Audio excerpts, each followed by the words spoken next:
Hello চরপেশনবাসী, আপনাদের চরপেশনের তেলের পাম্পগুলোতে নাকি চলছে দিনে দুপুরে ডাকাতি। অভিযোগ এসেছে 12 লিটারে যেখানে ফুল ট্যাঙ্কি ভরার কথা সেখানে 13 লিটার যাচ্ছে। অভিযোগ এসেছে চরপেশনের তেলের পাম্পগুলোতে।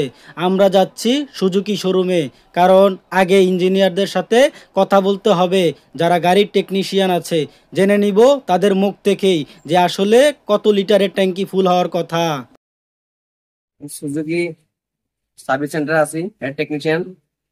আমাদের সুজুকি এফআই ডাবল ডিক্স নিউ ভার্সন, ওটাতে ফুয়েল পাম্প কোম্পানি ছাড়া আছে 12 লিটার।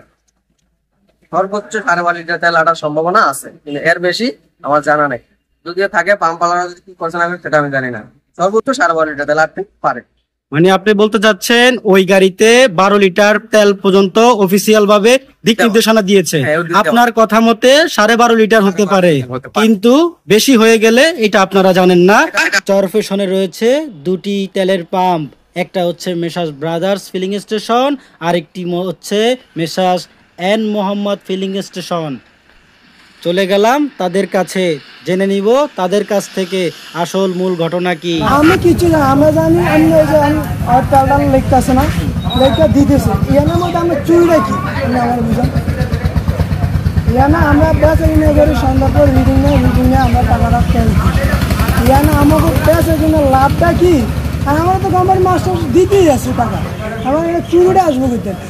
তার না একটা প্রতিষ্ঠানকে আপনি চুরি করে চালাই পারবেন, কয়দিন চালাই পারবেন? এমন একটা প্রতিষ্ঠান দিনে 2টা ডাকাতি করা আর এরকম ভাবে চলা।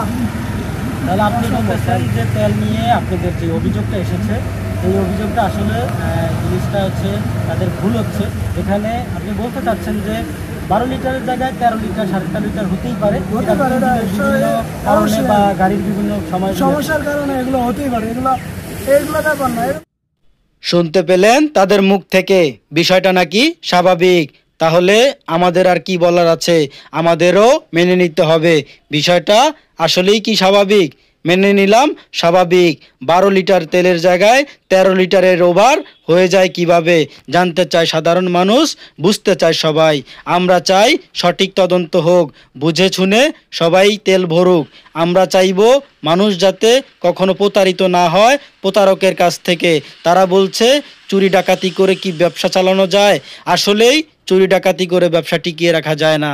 আমরা চাইব তেলের পাম্পগুলো ভালোভাবে দিক নির্দেশনা দিক, প্রতারণা যাতে মানুষ না হয়। আজকে এই পর্যন্তই। সবাই ভালো থাকুন, সুস্থ থাকুন, সচেতন থাকুন।